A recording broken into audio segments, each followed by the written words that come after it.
Yeah, Toyota's not in a good situation at the moment. As you guys know, this channel, we talk about two different types of cars. We talk about gas cars when I review them. Sometimes I make the occasional video just about gas cars and nothing to do with electric cars, but yeah, we both know that this channel mostly talks about electric cars as well. Yeah, the point is, I often compare gas and electric on this channel a lot, but there's another fuel type that a lot of people might have wondered why I haven't mentioned it at all yet. Hydrogen. Yeah, apparently that's a thing, and I haven't really talked about it at all on this channel. Some people think that it's the future and this is what will be the leading fuel type for years to come. There are some people out there who think that hydrogen will overtake gas and electric sales, but as of right now, I think completely different pictures being painted over that. And at this point, a lot of people are questioning about whether hydrogen will have future success. And I'm going to basically explain to you my thoughts on hydrogen, as well as explaining what the heck is going on with that current technology, because there are some people out there who just want it to work. The short answer to this video, where you can just basically click off if you don't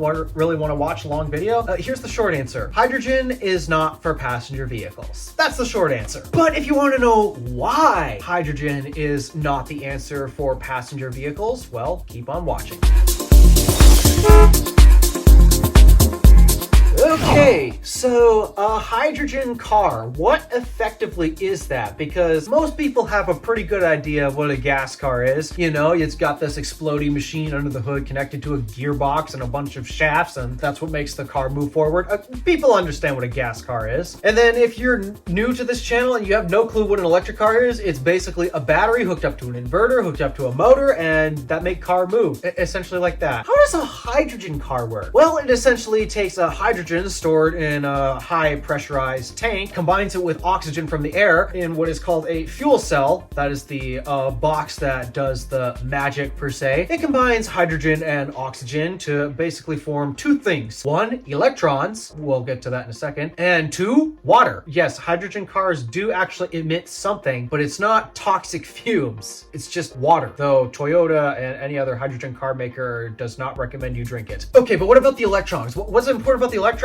Okay, electrons go to either a battery for storage or a motor. It's basically an electric car powered by a hydrogen powered generator. Effectively, that's what it is. So for any of you out there who are into making machines and all that, you guys would probably kind of question this method on the first hand because, okay, it sounds like electric car, but with more stuff. Wouldn't this technically mean a lot more complexity, and a lot more complexity meaning a lot less reliability? Why go through the trouble to basically attach a hydrogen powered generator to an electric car? Well, here's the number one reason why I think people really want hydrogen to succeed. You see, a bit of an issue that we especially have here in North America, we are not patient people. Yes, us Americans just do not understand the concept of patience and waiting on something. Most people who aren't into the electric car thing that I talk to, whenever I talk about electric cars with them, their number one complaint about why they think they suck is charge time. Because with your gas car, you go to the gas station and you basically fill from empty to full tank in roughly 5 minutes. Sometimes the pump might be a tad slow on the occasion. I've waited 20 minutes once for a full tank because of how slow a pump was functioning. But for the most part, it's usually you get there, you show up at the pump, in 5 minutes, you got a full tank. Compared to when charging an electric car using the fastest method, which involves going to a 100 gazillion gigawatt DC charger. Okay, I'm exaggerating that, by the way, just so you know. You basically show up to a super fast DC charger, and even then, it still takes a bare minimum with today's technology, and I mean like the bleeding edge that I don't think is even currently out for customers yet, but we got some batteries that are capable of doing this. You're still gonna need roughly 15 minutes. This is literally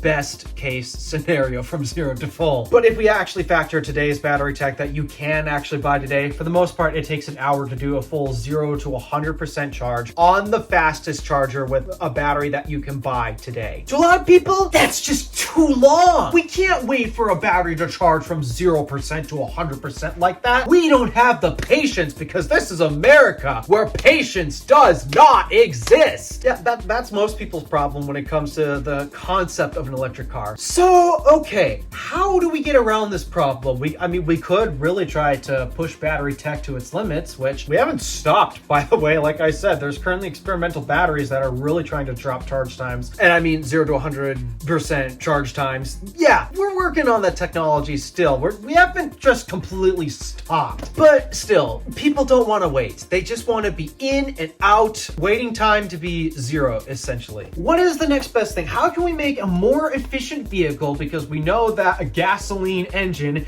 is really bad at turning stored energy into kinetic energy. Can we come up with a more efficient fuel technology that also doesn't require us to have to wait so long to resupply that energy? Enter hydrogen. This is literally the only #1 advantage that I can think of that hydrogen cars have over electric cars. The amount of time it takes to resupply that energy. Because just like when you show up to a gas station in your gas vehicle and it takes you 5 minutes to basically fuel from empty to full, it takes about 5 minutes to refill a hydrogen car from empty to full. Well, depending on the capacity of the tanks, but it takes usually around 5 minutes. So that's about the equivalent of a gas car. And hey, this technology is still technically more energy efficient than the exploding machine under the hood that we're all used to. That is the one advantage that hydrogen has. But as we're about to dive deeper into this video, oh dear, that's where all of the advantages stop. It's nothing but disadvantages from this point forward. So this is my problem with hydrogen in passenger vehicles as today. Take, for example, the Toyota Mirai. We also have the Hyundai Nexo as well, but the Toyota Mirai is the most popular one. Mostly going to be basing this off of the Toyota Mirai and the challenges that hydrogen showcases. First up, like I mentioned, it's basically a more complex electric vehicle because ultimately at the end of the day, a hydrogen car is still ultimately propelled by electric motors. It's just instead of storing all that energy in a battery, we now have to convert a different form of stored energy into electricity on site. And there's a bunch of disadvantages to doing it this way. #1, you need a lot of space for all of these components that convert the completely different method of stored energy into electricity. Obviously, you're going to need fuel tanks for your hydrogen, and in the Toyota Mirai, it has 3 tanks, I believe, and those tanks take up quite a bit of space, actually. Not only is it because there's 3 of them, but they also need to be very well reinforced because hydrogen kind of likes to leak its way out. That's another challenge with hydrogen in general. Despite that, yes, it is technically the most abundant element in the world. That's another reason why some people think hydrogen is ultimately the future, because it's the most abundant element in the world. The thing is, I think these people have completely forgotten that harnessing this most abundant element in the world is a challenge, and storing it is also a challenge. So you need these really thick reinforced tanks in order to hold this hydrogen. These tanks are going to take up a lot of space. Then you also need room for the fuel cell stack, and unfortunately, I wish I could say this is a relatively small component, but it's not. It's, at least from images that I've seen, it's roughly the same size as the exploding machine under the hood of our gas cars, meaning it is literally impossible to have a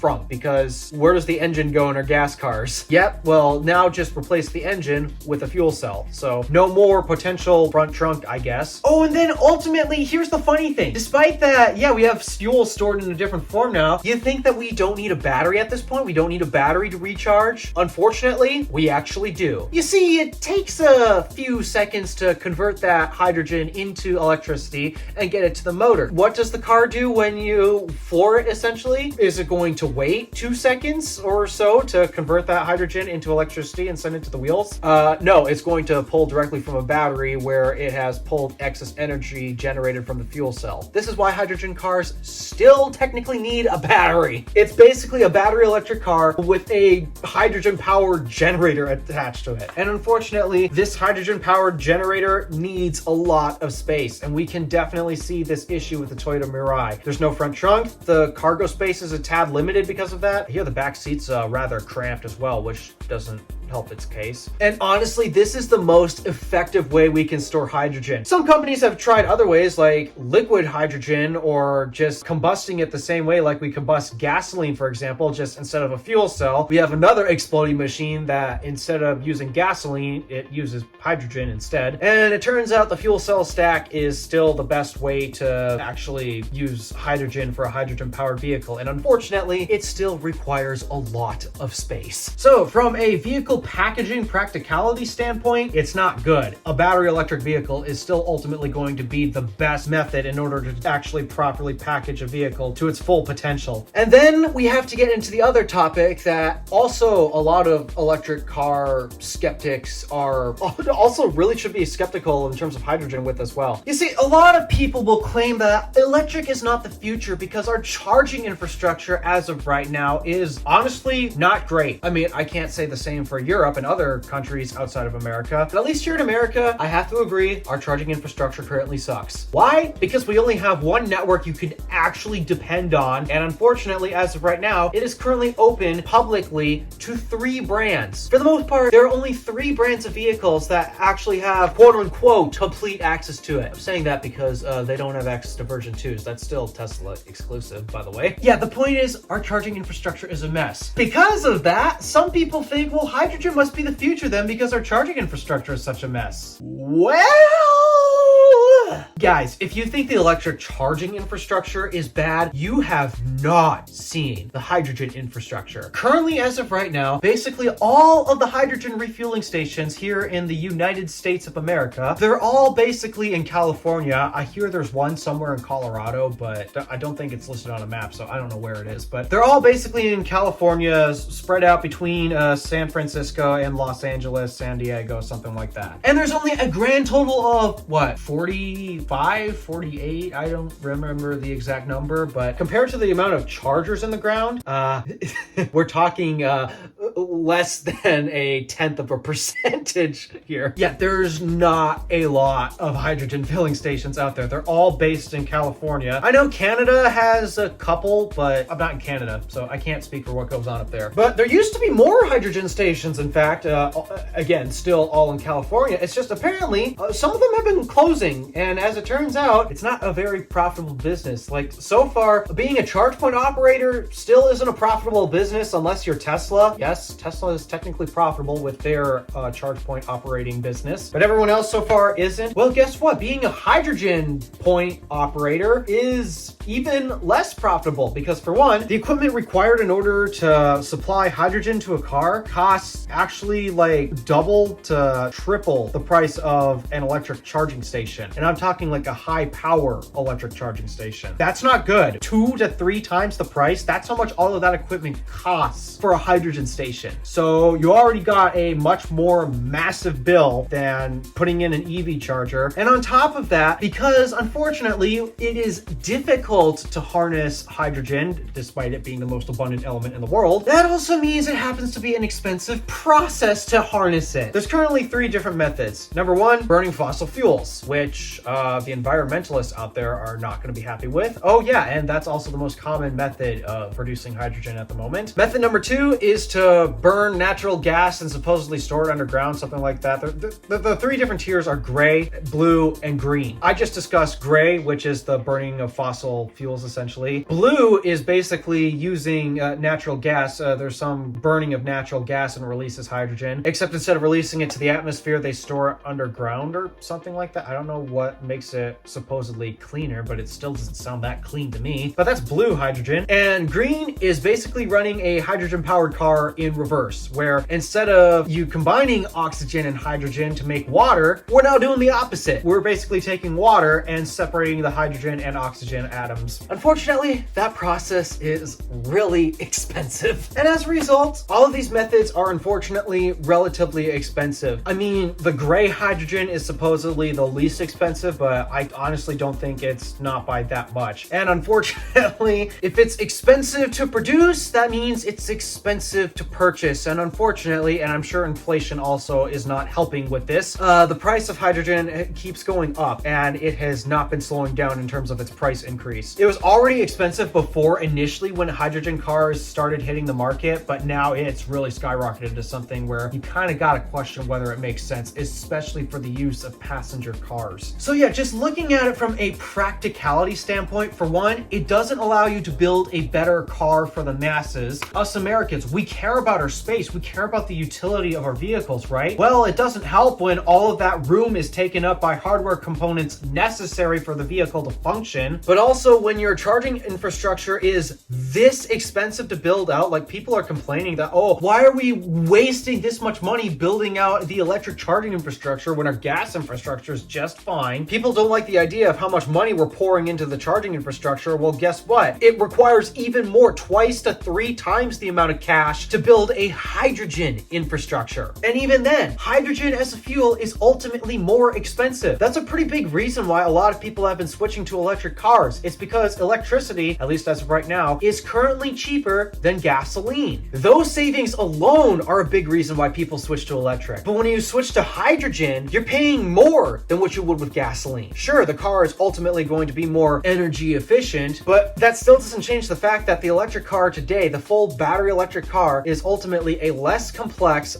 much more practical in terms of packaging standpoint, and ultimately cheaper to operate. From a consumer's perspective, if you compared all three, hydrogen honestly makes the least sense, and that's because the number one expense that we pay for our vehicles, aside from purchasing them outright, is fueling. You guys probably don't know how much money you spend on gasoline every year, but it's quite a lot actually. According to my phone here, after doing a quick calculation, I took my average fuel bill that I pay every week for my car, Stardust, which is a relatively efficient car by the way. I'm paying roughly $1,000 just for my commuting. This is not including my road trips. And obviously when you do road trips, you're burning a lot more fuel a lot faster. So this is what I'm paying bare minimum. I'm paying more than this every year because I take Stardust on a lot of road trips. And in an electric car, that would be so much cheaper. I'd be saving a lot more money every year. Just imagine if you were to switch to hydrogen. You'd be spending more money. It's not a practical decision that most average consumers would probably think, no, that's not smart. And then from the infrastructure perspective, I mean, we got the problems of, as of right now, it's extremely expensive to build out. And sure, if we actually scaled up production, we could probably find a way to bring the prices down just a little bit. But it also doesn't help that, here's another thing that electric cars have over hydrogen cars. You guys can't see it, but do you guys know what is right at the base of the wall here? There's a power outlet. And yes, that power outlet technically has the ability to charge a car. Albeit that method of a power outlet is not very fast, it can still charge a car. And actually some EV owners use this option and are completely happy with it. Compared to a hydrogen powered vehicle, you still have to go to a separate place away from your home just to refuel. So from a passenger car perspective, I don't think it makes sense. I do think, however, that would probably make more sense in heavy duty commercial grade applications, like for example, semi trucks, because with semis, at that point, now we're talking, you've got room for big tanks. Therefore, it'll be much faster to refill those because, I mean, imagine trying to charge an electric semi. Oh gosh, in order to charge those things quickly, you're going to need a crap ton of power. So I think hydrogen would make more sense in the semi space than it would the passenger car space, at least as of where we are today. In terms of the passenger vehicle space, which is where a lot of people have interest in hydrogen, it's not making much sense at all. Just don't even bother. All right, those are my thoughts on hydrogen. Yeah, it don't make sense. What are your guys' thoughts? Did I change your minds? Are you still convinced that hydrogen is better than electric? I'll let you guys decide. Thank you for watching. Do me a favor and interact with stuff below. My name is DeWolf, Random Alpha, signing out.